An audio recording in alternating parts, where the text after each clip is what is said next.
14 questions to ask your insurance agent before getting an IUL policy with them. All 14 of these are from the Laser Fund. This is Doug Andrews' book, one of the people I train under. Let's go ahead and get into them. The first question is, what is TEFRA, DEFRA, and TAMRA, and how do they impact my policy? This is a fairly easy one. They should know these ones right away. These were passed in 82, 84, and 88 to define not only the minimum amount of insurance that you need when buying an insurance contract, but also how fast you could put that money in. Next, this one's similar, is explain to me Internal Revenue Code Section 72E, 7702, and 101A, and what changes to Section 7702 went into effect in January of 2021. I have another series on these if you want to watch those. Just go to my playlists on my channel. But these three mainly are going to, and very simply put, going to tell you how money grows inside of an insurance policy tax-free, how you can access it tax-free, and how when you die, how it transfers tax-free.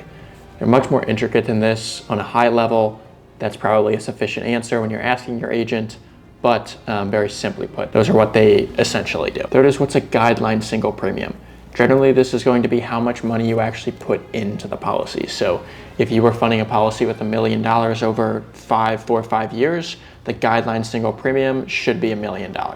So if you're putting that in, even if you're spreading it out, the total amount that you're going to put into that policy is usually going to be the guideline single premium. Number 4, very simple. What factors will the insurance company consider when gauging the size of my policy besides the guideline single premium?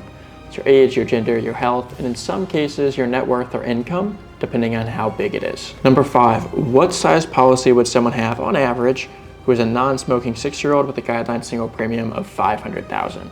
After the January 2021, they actually lowered this amount, so it's going to be around $1 million. Again, seems like an intricate question, but this will just show you how familiar they are and how frequently they're actually running illustrations and looking at them. Again, if they're running illustrations frequently, it shouldn't be a problem, should be a quick answer. Next is, what are the rules for perfecting a modified endowment contract? This might seem like, really, do I need to ask them this? But it is important because people do make mistakes when they're funding an IUL. A modified endowment contract can happen if you fund the policy too quickly. So if you're putting in $100,000 a year and you try and put your $100,000 in for year 1 and 2 at the same time in year 1, well, what happens is you might not be able to get that tax-free access, which could be really detrimental to you and your goals with the policy. So if something like that did happen, you really want to make sure they know how to fix this and can help you do that so that that doesn't go wrong. What they can do to fix that modified endowment contract is you have up until 60 days after the upcoming policy anniversary date to fix that. So if you put in the $200,000 right away and you were only trying to put in $100,000 the first 2 years, what your insurance agent or you can do is call the insurance company, hey, I didn't mean to do that. Can we make sure that gets fixed and I get that $100,000 back? Or could you pull it out and hold it and put it in for the next premium? Whatever's easiest. I just don't want this to become a modified endowment contract. I want the tax-free benefits.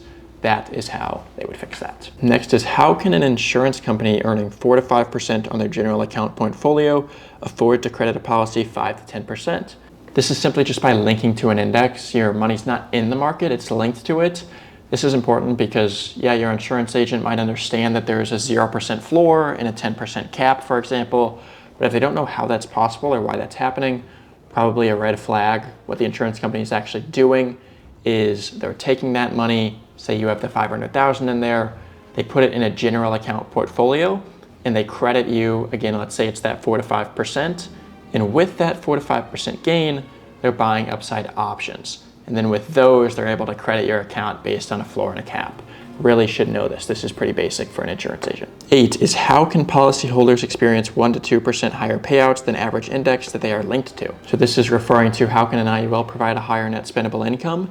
This is generally because if you're pulling the money out, you're doing it via policy loan, and that policy loan via alternate loan or variable loan might be coming out at, say, 4 to 5% or even 6%.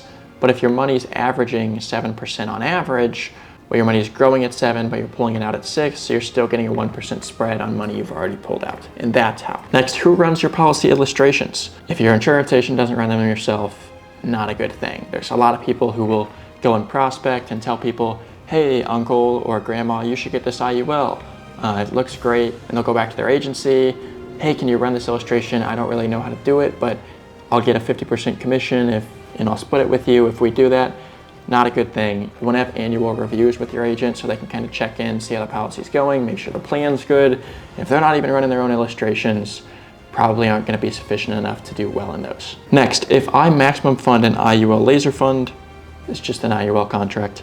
Over the life of the policy, what is the expected net internal rate of return likely to be compared to the gross crediting rate if the historical average were 7.5%? This just means, on average, what is the net fees? So usually you're going to net about 1% over the life, sometimes even less, and that's averaging the fees over the course of, say, 30 years, for example.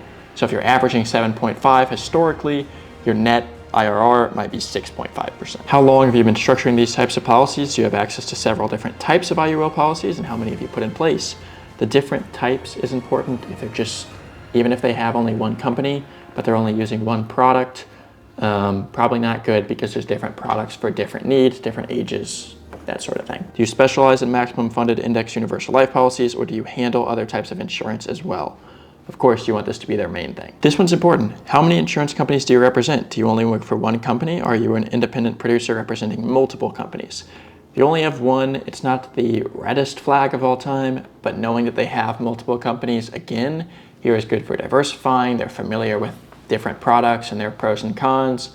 Definitely would recommend someone who's a broker. Lastly, is insurance your sole profession, or is it a part-time endeavor? If they're only doing this part-time, you can imagine why that might be troublesome. Hopefully these were helpful. Again, these are from the Laser Fund book. This is Doug Andrews' book.